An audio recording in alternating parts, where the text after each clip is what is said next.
Well, I'm not sure what's going to happen next. Welcome along to Moments That Matter. It is your Monday morning debrief of everything that's happening across the Hungry Jacks NBL. And Derek Rucker, as I say good morning to you, we can't be in the same place at the same time today. When I say that I don't know what's going to happen next, I quite mean that, literally, because this race for the top six is getting really, really interesting now. Man, and what a great Sunday it was. Not the prettiest games, but they were important games. And I think they kind of have given us a further insight into how, in particular, Sydney and Adelaide are going to go for the rest of the season. And, we had some great performances. DJ Vasiljevic steps up big time for them. And Kendrick Davis continues to make a claim for an MVP. Just so much to go through. Why don't we start with the Sydney Kings? By the way, nbl.com.au. Jump on, have a go at the ladder predictor.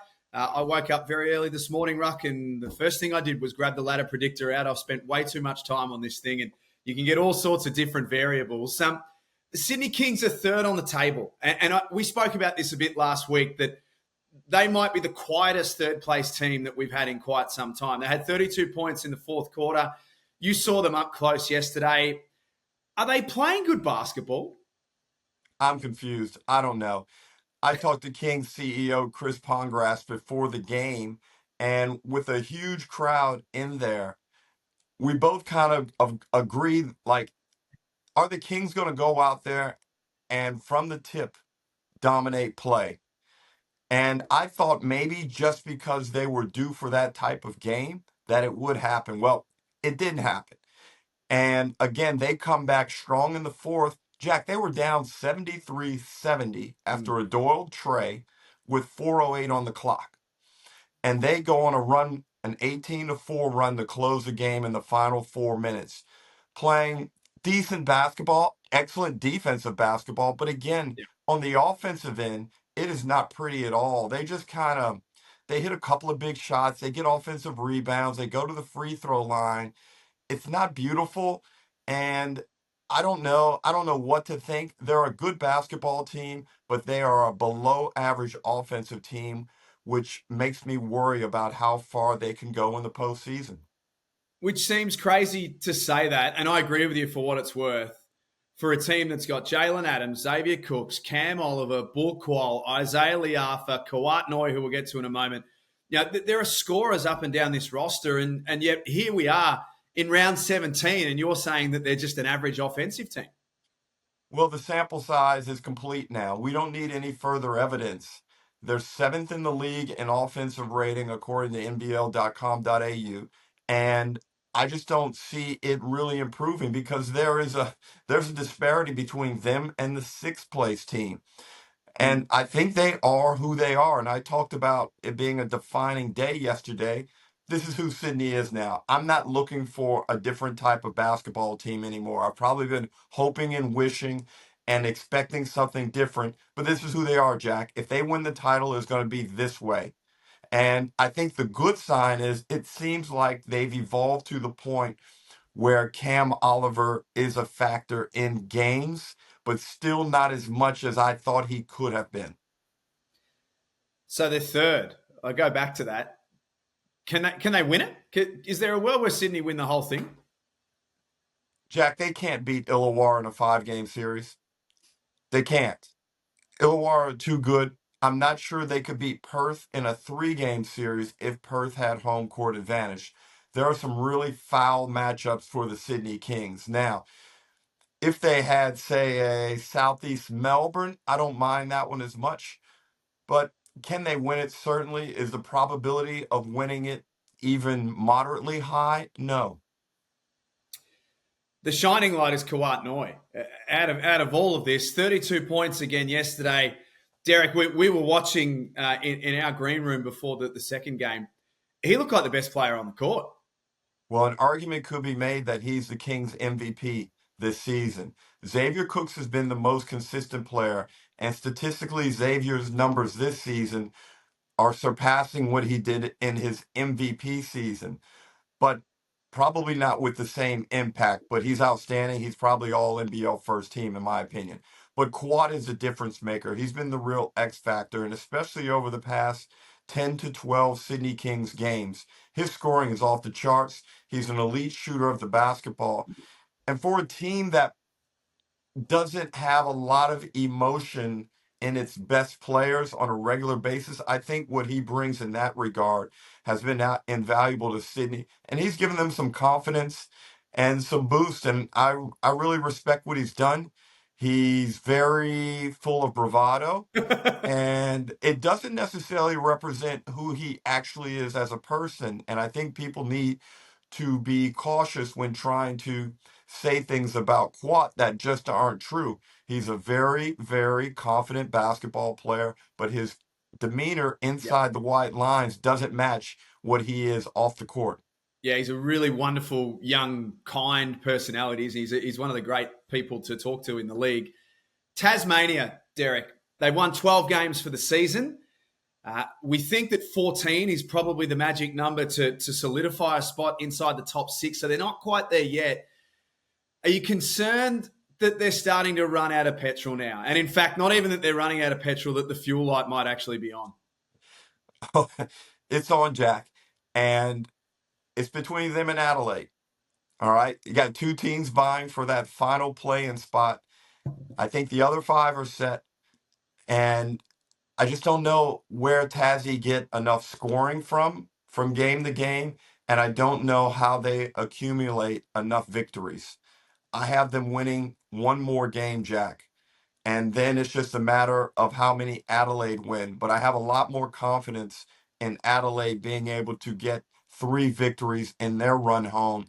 And even in a tiebreaker situation, I think Adelaide are going to pound teams. And if the tiebreaker comes down to those two teams, Jack, I think the percentage is going to go eventually in Adelaide's favor. Well, the worry, even for Tasmania, as I say, it's only fresh in my mind because I did the ladder predictor this morning. Even just their next 2 games is Southeast Melbourne at the Heartland at the State Basketball Centre. And then they host Illawarra. And Illawarra, we'll talk about them shortly, but they're near on flawless right now. So there's probably 2 losses in their next 2 games. And it's really hard without Majuk Dang. Obviously, losing Will Magnay is massive. There's some talk that Will Magnay may return, but you have to wonder about the smartness of that. What's the risk reward? What are your long-term prospects with Will Magnay? And if you bring him back and put him in harm's way, is that really worth it? They've invested in this guy for a number of years. So I think some smart decisions need to be made with respect to Magnay.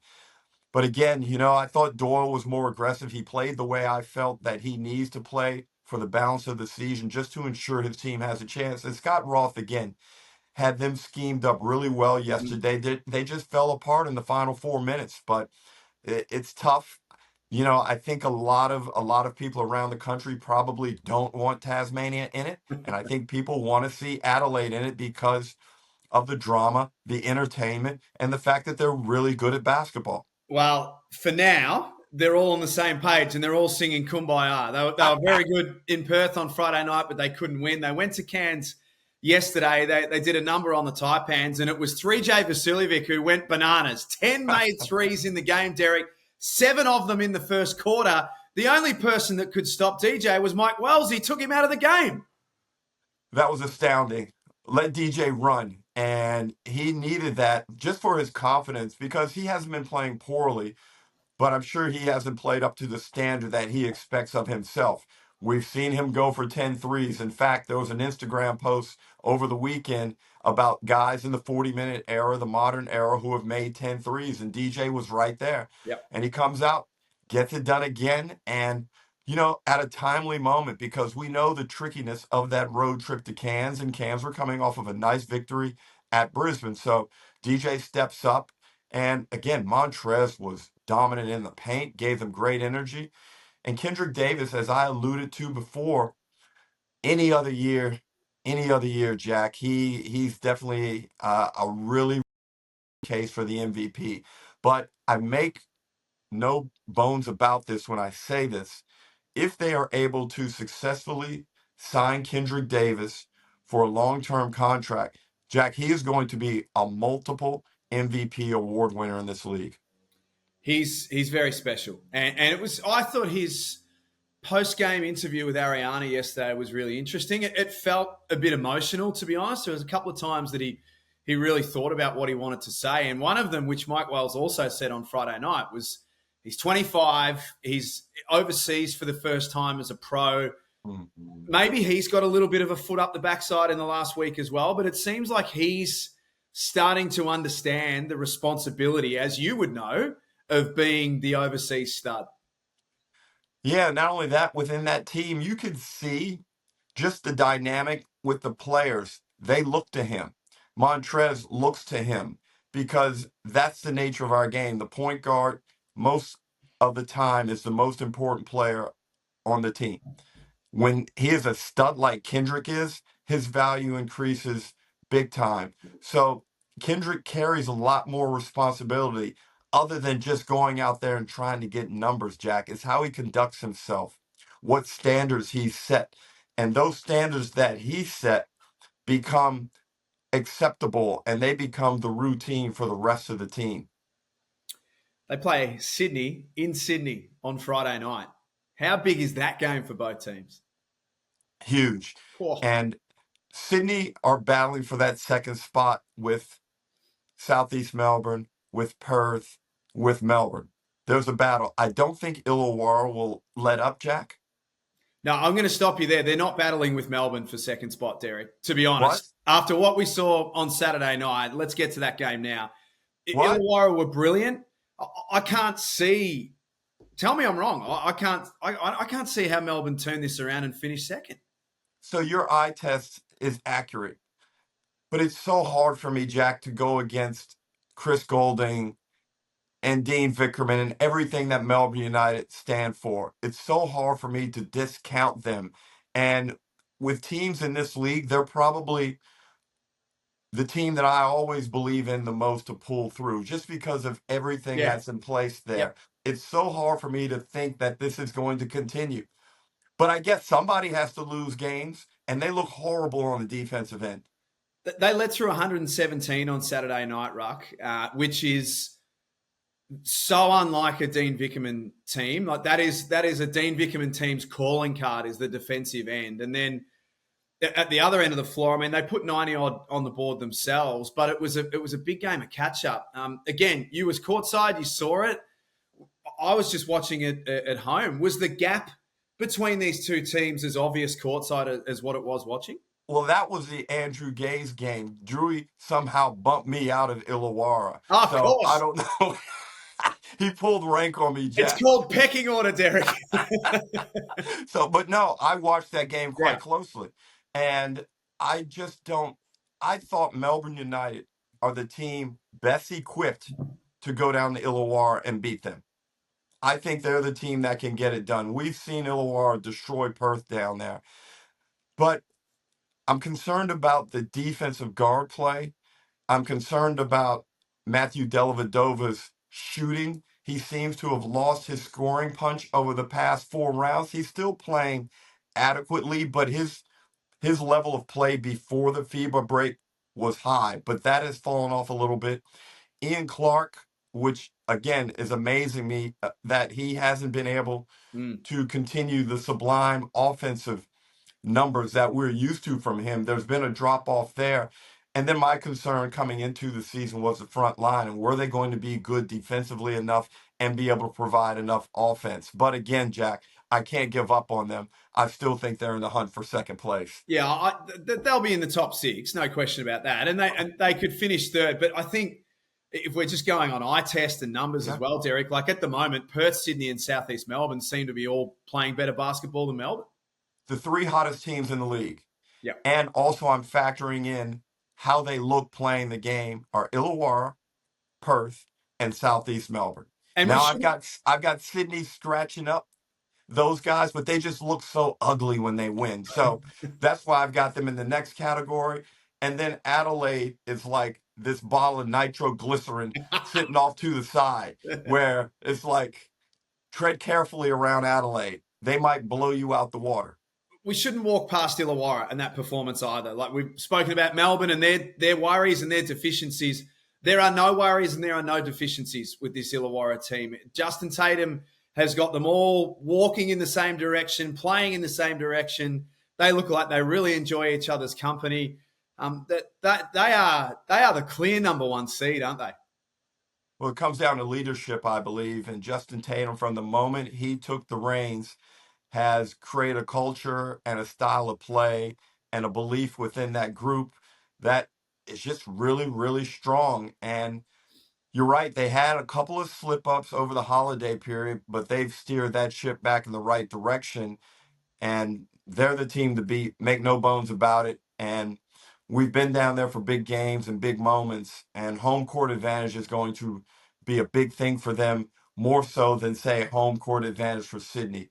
Illawarra are very good down there at Wynn Entertainment Center. It looked hostile on Saturday night, and there was obviously the crowd interaction with Chris Golding, all that sort of stuff, but it looked like a really difficult place to win. Southeast Melbourne are starting to turn their home games into a tough place to win. Josh King is undefeated on his home floor as coach of the Southeast Melbourne Phoenix. The Phoenix, too good for the Breakers, who fought hard on Saturday at the Heartland. But Nathan Sobey's the one here, Derek, that you've watched Nathan's career, particularly when since he's been in Brisbane, closer than most. He had 28 points on the weekend. He had 9 assists. He's top 10 in the competition for assists now as well.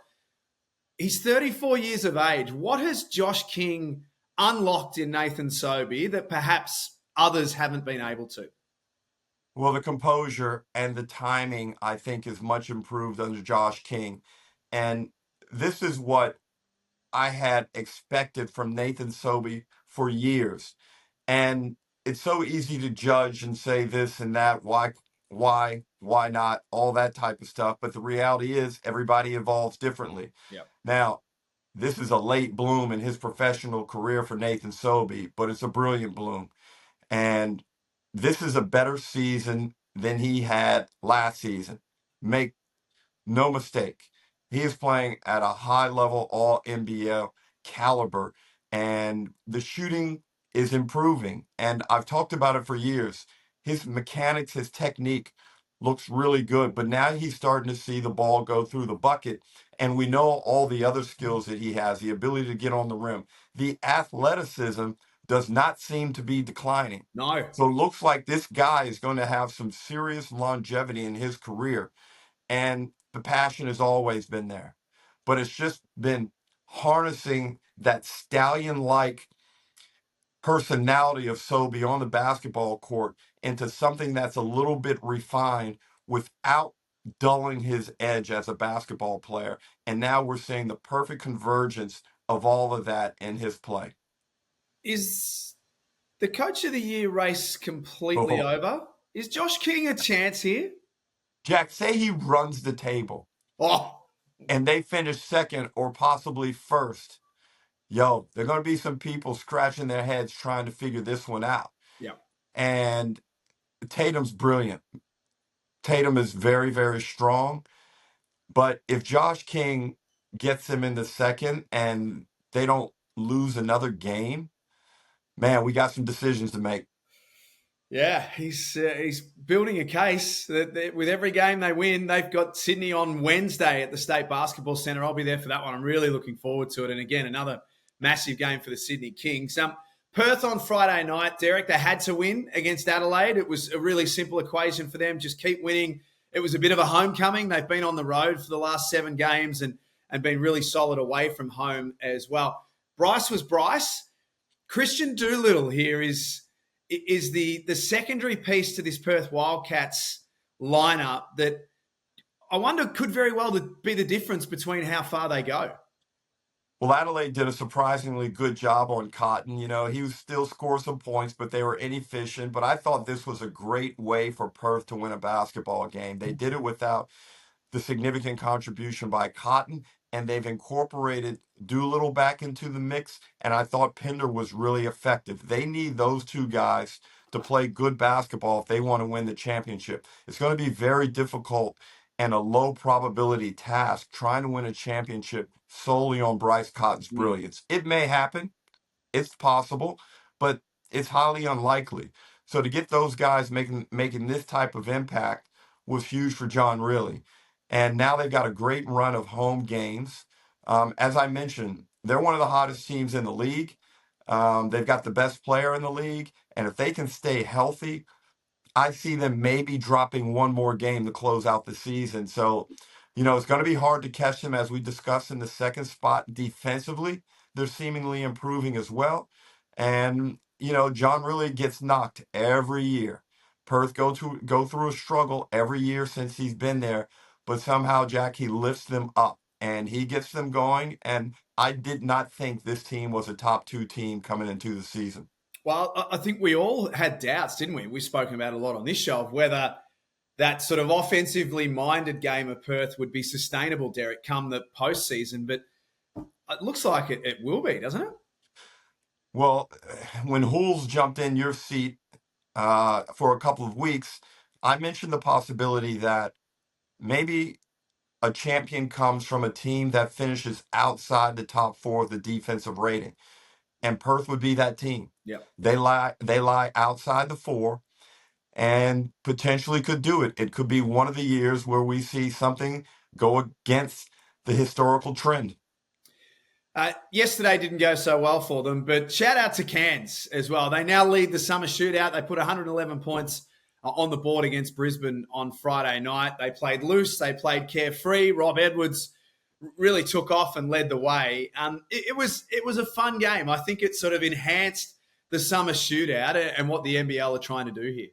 It was fun because the game itself kind of got the margin blew out a bit, but everybody stayed attached to the game to see what number Cairns were going to put up. And I thought 111 was a little bit under what they should have achieved, but yet there's 6 points in the lead, and I think it's going to be a tough one to catch. So they've got they're forwarding their bank account details to NBL HQ this morning, I'm pretty sure, Jack. They'll have to get in the line because your invoice needs to be paid first, so they'll just have to wait. Thumbs up and thumbs down. Let's talk about the negatives to start with. Where do you want to land? It's falling apart for the Brisbane Bullets. And it's sad because it's been due to injury. But this is something that has plagued several administrations up there. I don't know what's going wrong, if it's just sheer bad luck, but something needs to change in terms of how they handle their bodies. Do they need to train less? I mean, who cares if you're training great or if you're training hard if you're not ready when they flip the bright lights on? If you don't have access to all your bodies, then the training that you're doing is really useless. I kind of had a feeling that you were going to go with the Bullets for thumbs down. I couldn't find another one that was as obvious as Brisbane, so we may as well stay with them. They've got Illawarra tonight. In Illawarra, Derek, if they bring that same attitude and they bring that same sort of those same heavy legs, they're a chance to get absolutely plastered against the wall tonight. Jack, I can't see them keeping up. I just can't. And the problem is 2 of the guys that you have available, actually 3, are probably not 100% either. Mitch Norton came into this season expecting one set of circumstances. Yeah. About that big. As the season played on, what Norton was expected to do grew that big. And he's capable of right in there, but his body here is having to take on too much burden, and you can see it's wearing him down. Casey Prather, similar. We didn't expect all this scoring from Casey, but again, he had to shoulder more than was anticipated by others. And right now, I thought we started to see him suffer a little bit in the Cairns game. And Josh Adams, the late entry into the Bullets lineup, well, it looks like his ankle is not good. So 3 guys that are going to have to play significant minutes tonight, they look like they're hobbling a bit. And if there's any team in the league, there are 2 teams you don't want to be hobbling against, Perth and Illawarra, because they'll just torch you. I have fears for the Brisbane Bullets tonight. Thumbs up. Let's finish on a positive. I like Southeast Melbourne, the organization. They're turning it around, Jack. And this was a franchise where we looked at them as directionless, as kind of soulless, as no identity. What are you doing? And, they had the drama. They had to get rid of Mike Kelly. And then there was a Simon Mitchell, Tommy Greer, kind of duopoly, who's in charge. But, Jack, it seems like everything is smoothed out. And again, you've heard me say this so many times with respect to Dean Vickerman. Go out and pay overs for your coach. Get a guy who is really, really good because he covers so much and he regulates so much that's wrong in your program. It is worth it. Do not try and be cheap at the coaching position. Yeah, I agree with you 100%. And I've seen a lot of the Phoenix in the last 2 or 3 weeks that they're playing as good a basketball as anyone, I believe, in the NBL right now. And I include Illawarra in that. Like, if you put Illawarra and Southeast Melbourne in a 3-game semi-final series, Derek, I think you'd have the Hawks as favourite. Yeah. But not by a lot. I think the Phoenix are playing the sort of basketball that can take it up to anyone. Well, we saw them play very well down in Illawarra, but on that note that we mentioned about the front office and direction, the signing of Owen Foxwell is exactly what I'm talking about. You're about to steal my thumbs up here. Keep going. Don't mess around. Yeah. Don't let him get out to the open market. You have him in your building. You see what he's capable of. You do not want to get in a situation where other teams start coveting this young man and putting ideas in his head and selling him dreams. Take that off the table. Sign him up, stitch him up for a long term, and now everyone's happy. He's happy. He doesn't have to go out in the situation and try and make decisions. That was my thumbs up for 2 reasons. One, exactly like you just articulated. You've got your guy. You like him. I'm sure there's been a nice increase on his previous contract. Lock him away, sort it out. He's a local. He's a heartland player. It makes a lot of sense. And for Owen himself, Derek, I love an underdog story. This kid is an underdog. This kid has had to fight and scrap and work for everything. Nothing's been gifted. At younger times in his career, he wasn't the most flashy player. He had to carve his way into a team on the defensive end of the floor. Now he's adding offense. Now he's adding leadership. I love the Owen Foxwell story. Jack, he looks like a uni student in a chemistry class, but this guy's an absolute assassin. He can go out there. He runs the point really well. And I like the fact that the older guys on the team, again, they seemingly respect his ability and what he's about. And it's very hard to find local point guards that can come in and make contributions at a young age. So Southeast Melbourne Fiends, congratulations, and Owen Foxwell, good job, because I think it's a really good match. Well done to you, Foxy. Well done. The Phoenix are in action on Wednesday against Sydney, followed up by Perth and Melbourne. That is an enormous Wednesday here in the Hungry Jacks NBL. And, of course, tonight it's Illawarra and Brisbane at the Wynn Entertainment Centre. Derek, as always, you've been absolutely on point. We'll talk to you during the week.